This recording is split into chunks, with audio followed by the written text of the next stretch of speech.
Dans notre souci de préparer la soirée du Seder de Pessah, je vous invite à relire avec moi les 2 premiers chapitres du livre de Shemot, l'Exode.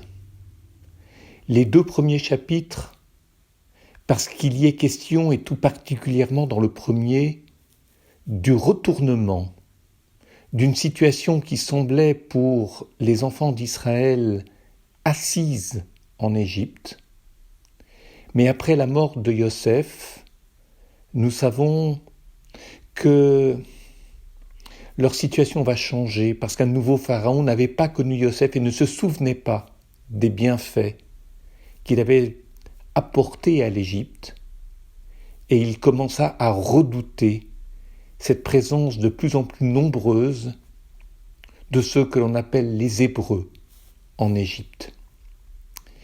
Mais j'aimerais vous inviter à lire attentivement les 1er et 2e chapitres du livre de Shemot. Apprendre à lire jusque dans le détail. Non pas lire en substituant aux mots du texte une certaine idée que l'on se fait du texte, mais lire les mots du texte. Il y a 3 péripéties qui pourraient tourner à l'horreur et qui tournent à la déconvenue de Pharaon. Le premier, et nous le savons, le Pharaon commence par voir, au début du 1er chapitre de Shemot, dans le nombre des Hébreux, une menace pour l'Égypte. Nous apprendrons plus tard que les Hébreux ont compté jusqu'à 600 000 hommes. Mais pour l'instant, le verset n'avance aucun chiffre. Il est étrange que Pharaon puisse dans le même temps redouter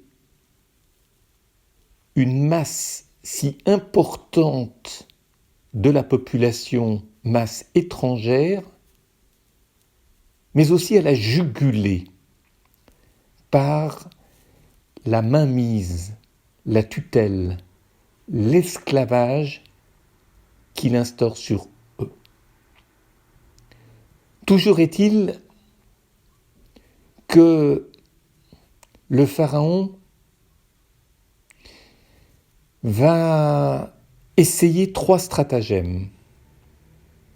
Le premier, nous l'avons dit, n'est autre que le travail excessif de la corvée. Mais la servitude abusive n'empêche pour autant pas les Hébreux de se multiplier. Il suffit de relire les versets 8 à 14 de ce 1er chapitre pour mesurer combien l'esclavage n'est pas parvenu à ses fins à proportion de la forme d'écrasement qui pesait sur les Hébreux, mais qui ne les a pas empêchés de se multiplier. La 2e mesure draconienne instaurée par le Pharaon, qui tourne à l'horreur, mais aussi à la déconvenue de Pharaon, consiste à supprimer les enfants mâles. Et curieusement, parce que c'est assez étonnant lorsqu'on y repense, 2 accoucheuses suffisent à observer ce qui se passe au sein d'une population si nombreuse, celle des Hébreux.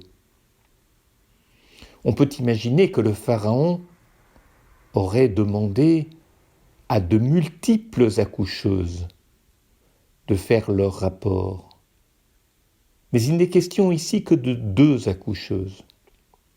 Et ces 2 accoucheuses, qu'il s'agisse de Myriam, sœur de Moïse, et de sa mère Yocheved, nous le savons, ou nous l'apprendrons, ces 2 accoucheuses s'excusent sur la vitalité absolument prodigieuse des femmes hébreux.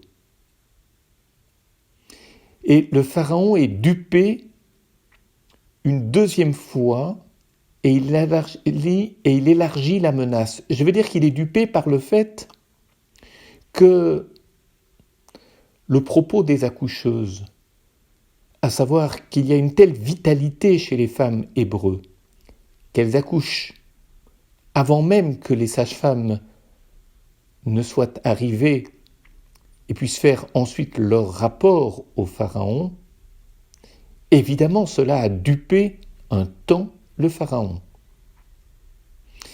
Alors il va élargir la menace encore une fois, puisque jusque-là, il ne parvient pas à limiter véritablement la multiplication des Hébreux en Égypte. De fait, c'est le peuple qui doit noyer tout enfant mâle dans les eaux du Nil, je le rappelle. C'était l'ordre que le pharaon avait imposé. Et le récit d'un troisième crime épouvantable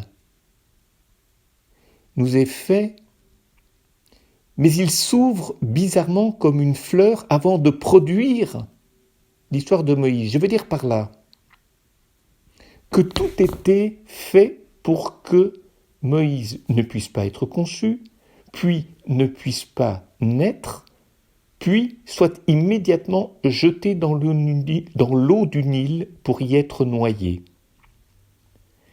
Mais ce dernier point qui eût pu constituer le récit d'un crime épouvantable lorsqu'on sait le rôle que Moïse jouera plus tard, Moshe Rabbeinu, s'ouvre comme une fleur, comme un rayon de soleil, afin de commencer sous de tout autres auspices l'histoire du seul Moïse. Pharaon est une troisième fois trompé dans sa fureur, et je dirais d'une façon ironique, puisque le nouveau-né, comme jeté au Nil, mais déposé sur ce fameux panier, est recueilli.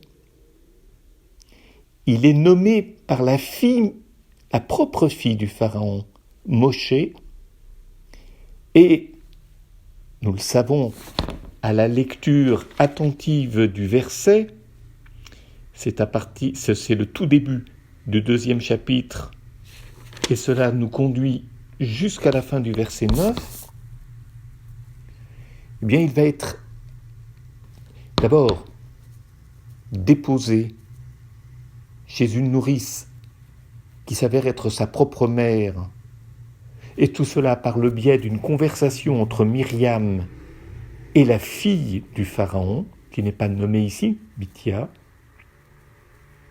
et plus tard remis à la fille du pharaon par sa propre mère ou par sa propre sœur, et il sera adopté et élevé à la cour du roi d'Égypte. Et nous voyons là une série de 3 moyens d'exterminer les Hébreux,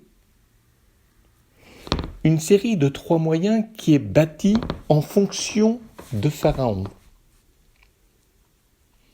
C'est-à-dire que bien que Pharaon nous ait approché par ces 3 étapes de 3 manières d'anéantir le peuple, aucune ne va réussir. Mais je dirais d'une certaine façon que le premier stratagème auquel le pharaon avait pensé lorsqu'il faisait peser la servitude, cette excessive, sur les Hébreux, ce premier stratagème met quelque part en cause le peuple égyptien, qui doit encadrer la corvée sur l'ordre de Pharaon. Et manifestement, le peuple égyptien n'a pas su le faire.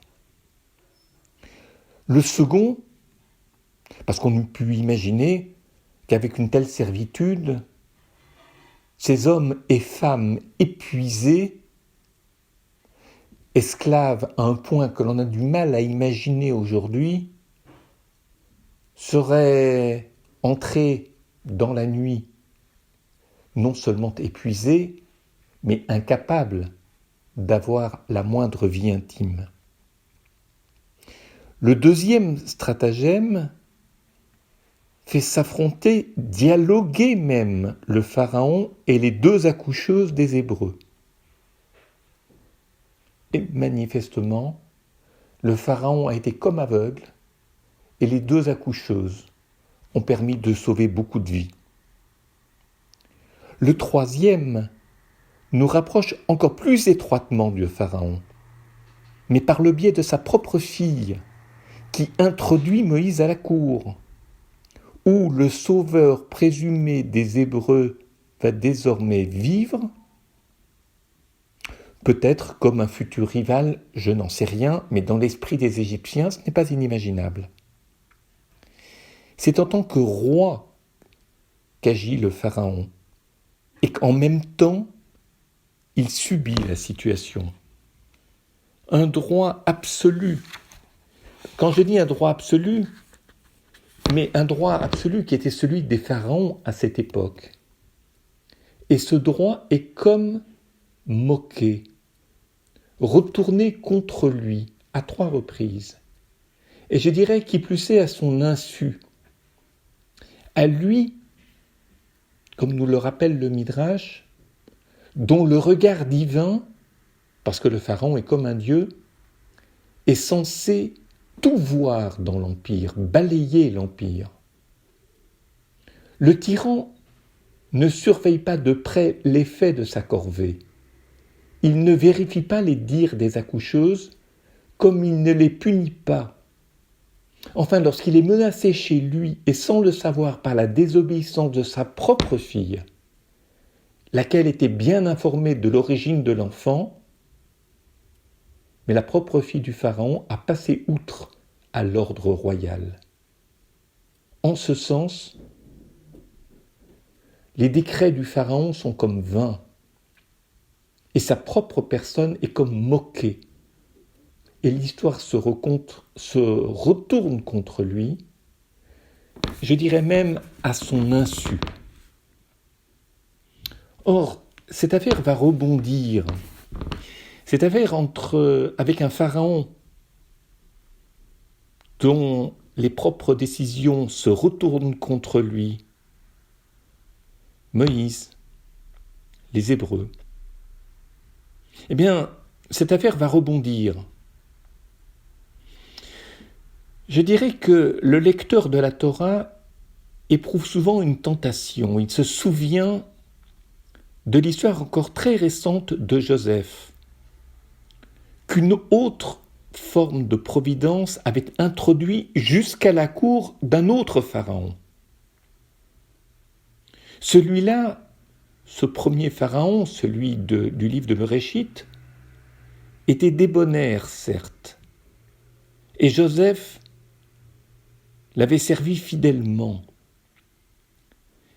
À celui qui règne maintenant sur l'Égypte sans aucune bonté, la même providence semble, disons-le autrement, est-ce qu'elle ne réserve pas un sort symétrique d'humiliation, de défaite au Pharaon, comme elle promet à Moïse, fils d'Israël, tout comme Joseph, un destin aussi magnifique, bien que selon, et ça il faut le dire, une figuration opposée, elle va faire de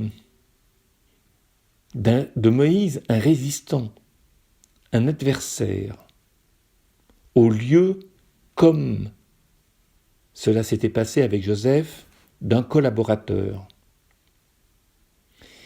L'imagination du lecteur peut vouloir que ce Moïse sauvé du Nil sauve son peuple par douceur, par ruse, par violence s'il le faut, mais de toute façon en bénéficiant de la position providentielle que le Pharaon lui a ménagée sans le savoir, à travers ces mesures qui finalement se sont retournées contre lui. Et je repense à ce qu'enseignent les Targum, Onkelos et Yonatan, mais aussi toute une lecture, toute une littérature chassidique dont je mentionne ici les noms, le commentaire du Noam Elimelech, de Rabbi Elimelech de Lizensk, mais aussi le commentaire de Rabbi Shmelke de Nikolsburg, Shmuel de Nikolsburg. Nous sommes dans les 2e et 3e générations de l'histoire du chassidisme. Les Targumim ont logé en ce début du récit des légendes qui disent à peu près ceci, à savoir que des sages ont prédit à Pharaon l'arrivée de Moïse, Moshe Rabbeinu, mais l'arrivée d'un usurpateur sous la forme d'un serpent qu'on réchauffe sur son sein. Et c'est ce qu'enseigne le Midrash Agadol. Moïse se rend indispensable à la cour. Il s'y fait déjà le champion, j'allais dire du vrai Dieu, d'Akadosh Baruch Hu, le champion d'Israël, le tenant d'une vraie sagesse, mais avec les mots de l'Égypte, et il s'oppose à la tyrannie de Pharaon. Ça, c'est ce que les sages avaient prédit à Pharaon. Et c'est un petit peu l'image que donne le film Les 10 commandements. Mais je pense qu'il y a là une erreur qui fut celle des sages et qui est dénoncée par les maîtres du chassidisme, le Midrash et les Targumim que j'ai mentionnés.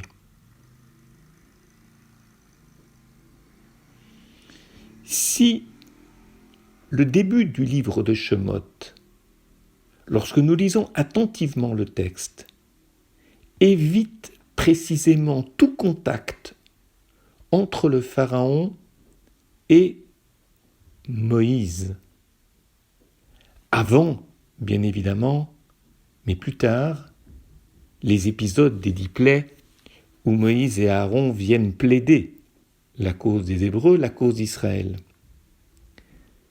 Si le début de Shemot évite tout contact entre le Pharaon et Moïse, c'est que la Torah, le récit biblique, suit, du verbe suivre, une idée qui n'a rien à voir avec la logique d'un roman ou de la simple vie d'un héros.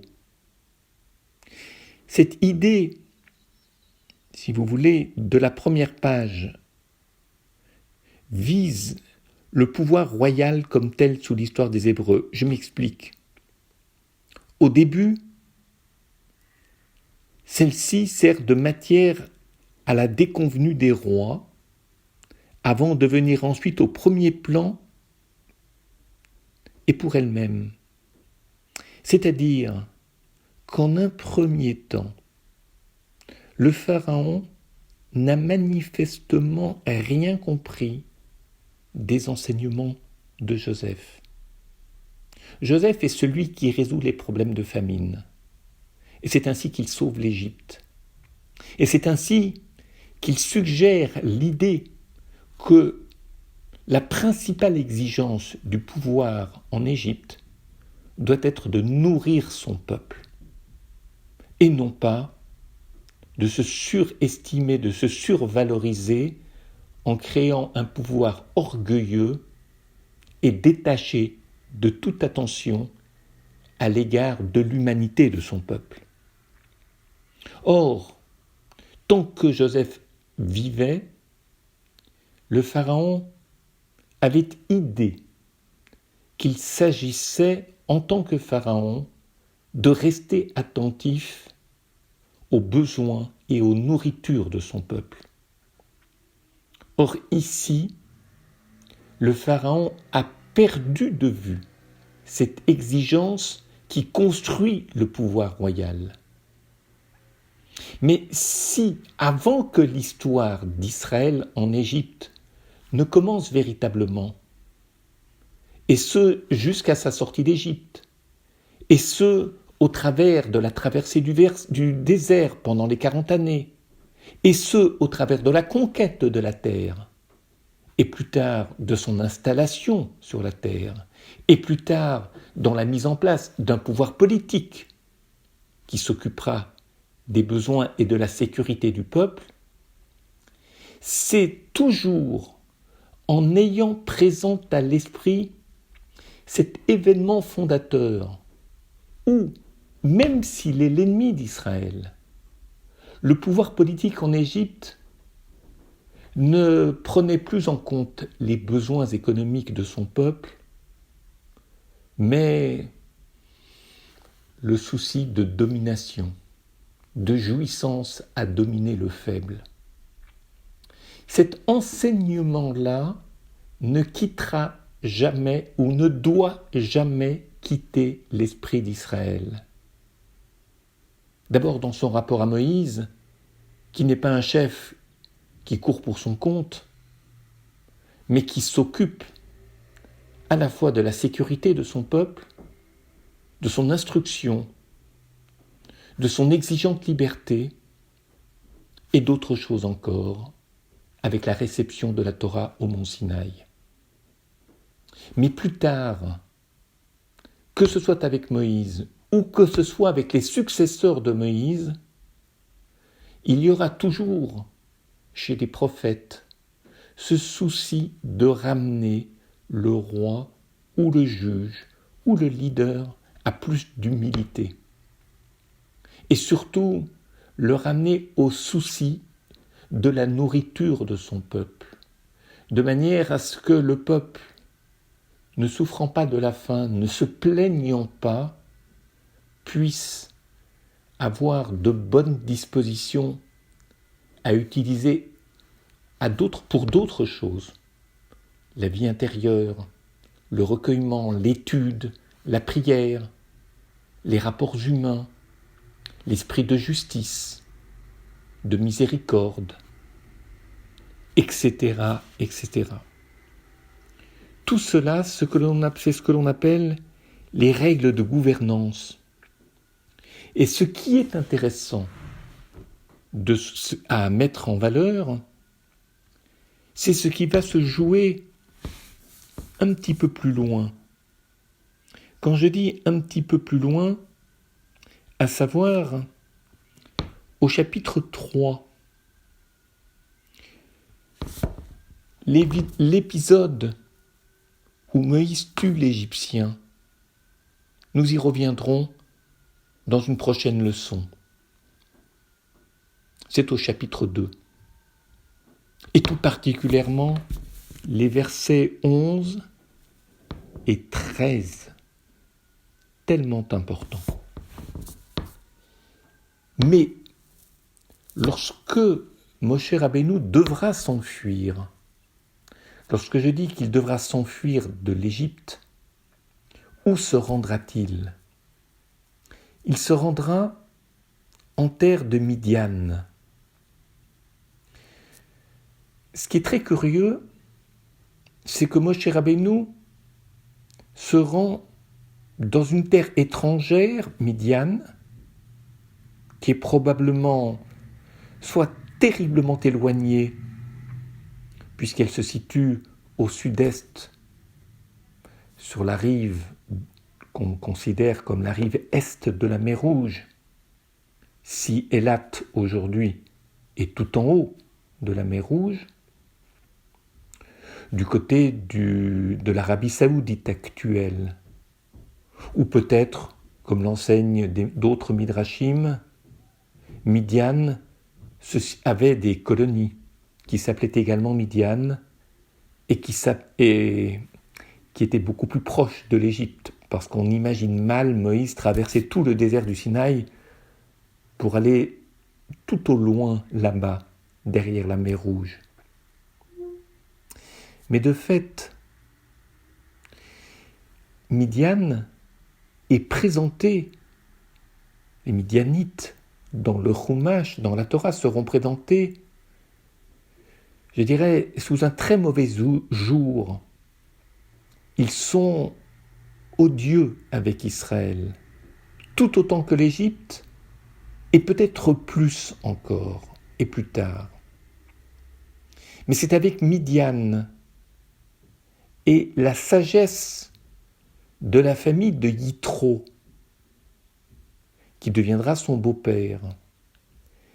C'est avec Midian et sa sagesse qu'il va garder des relations, car non seulement nous le verrons accepter, voire solliciter la présence de son beau-père midianite qui ne deviendra pas hébreu, Israël, mais accepter et solliciter sa présence durant un temps de la traversée du désert, jusqu'à la fin du chapitre 11 du livre de Bamidbar, mais il va écouter attentivement le message de Yitro, son beau-père. Je dirais sa sagesse.